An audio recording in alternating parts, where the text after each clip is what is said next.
What is going on, guys? Welcome to the match reaction. It's a bit late. I just had something on today and I was out watching the match, which was just frustrating because I felt like we were pretty okay, at creating chances. Obviously coming up against Spurs, they're under pressure as much as we are, and Ange Postecoglou, like Amarim, he's in the same kind of position. So yeah, look, we were away to Spurs. Our home record is pretty shit, so I thought maybe away it's less pressure, more pressure on Spurs, and we might do a job. And yeah, again, Spurs have bet us. That's twice this season, which is pretty annoying because they have been pretty shit. And yeah, obviously starting the game, I honestly thought we had the chances. We have a lot of injury, that's clear. Ahmad out for the season, which is a huge dampener on our season as a whole. Like, obviously our season has been shockingly bad, but what we are still in, the FA Cup, the Europa League, and obviously trying to climb the table, Ahmad has been a huge positive in such a negative season. And to see now that he's out, Mainu's out for a bit, loads of players are out injured. Lisandro Martinez after doing his ACL, Lenny Yoro was sick. All this stuff just piling up, and I feel like the players we've loaned out, not so much Rashford because he wasn't really in the squad anyway, which is obviously unfortunate because his talents would, if he was in his form, they could be very useful in this team at the moment. And then Anthony, obviously, he just wasn't getting game time, so he's gone to Betis in La Liga, who, yeah, he's doing well, but it's just totally different. I just feel like those players now, we're not stacked with players. So yeah, it's kind of what we have, and then our bench very young. So worrying to start the game, but I think we had our chances. But then Onana in goals, just, it's not good. It's not good. It gives me no hope. Like, he makes a few good saves. Yes, he does. He makes good saves, but I actually feel like De Gea, as much as De Gea annoyed me at the end, I love De Gea, absolute legend, but he annoyed me so much at the end. And now with Onana, I actually feel like I miss De Gea so much when I compare it to Onana. The goal that was conceded, yeah, the defence could have done better, but I feel like the ball crossed in. Onana paws it away, which he has done numerous times this season. He just paws it away into the danger, and obviously the players don't react fast enough, but they actually were quite static, just standing there. Anyway, Maddison runs in and just puts it into the net. But Onana, I'm like, surely you can do better than that. Surely you can put a bit of power behind it and get it away if you're not going to be able to catch it. I feel like De Gea in those situations, he wouldn't just paw it away. He would, like Galoo, get it, collect the ball. So yeah, I feel like a lot of goals that we concede are just kind of things that we most likely could prevent. So with De Gea, maybe those goals aren't going in. With a better goalkeeper, those goals aren't going in. I just don't see what Onana brings to this team. The reasons he was brought in, I'm just not seeing it. He makes good saves, as any top goalkeeper should be doing. But he is a big problem in what I think is a huge problem in Man United. He's one of those players that I just can't trust. Like, I don't know. I'd probably be dropping him and putting Bayender in. Just, I can't watch it anymore and feel in any way confident with him in goal. It's frustrating. So yeah, Maddison scores 13 minutes in, and you think there's plenty time to get back and score a goal or two, to at least come away with something. And yeah, no, that's not it.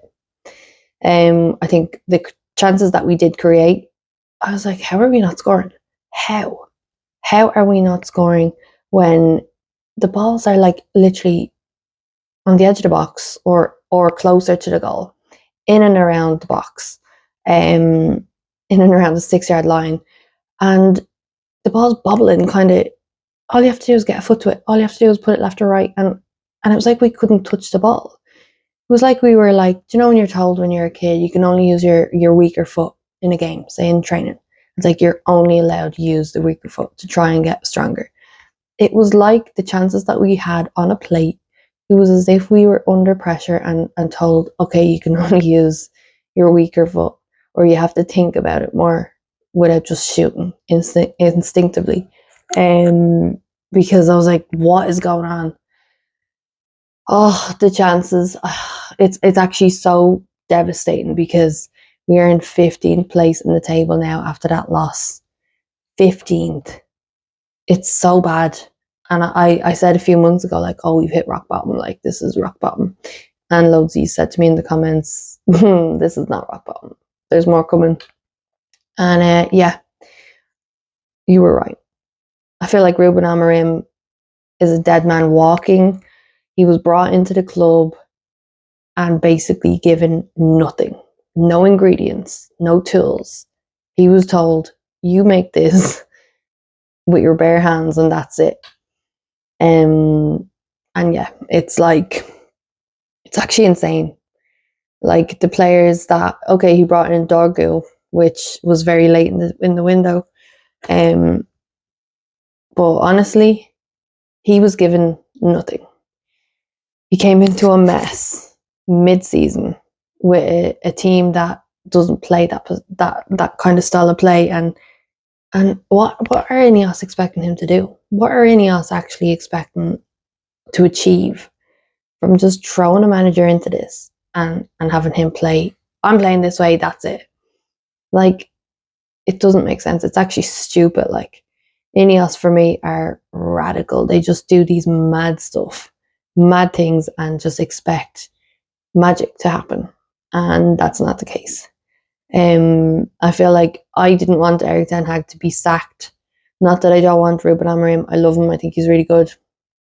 Love him to be able to bring what he wants, his vision, to Manchester United. I'd love it.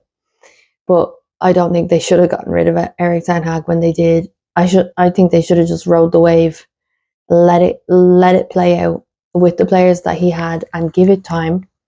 And then by the end of the season, if you're still like, okay, we'll get rid of him, then fine, fair enough.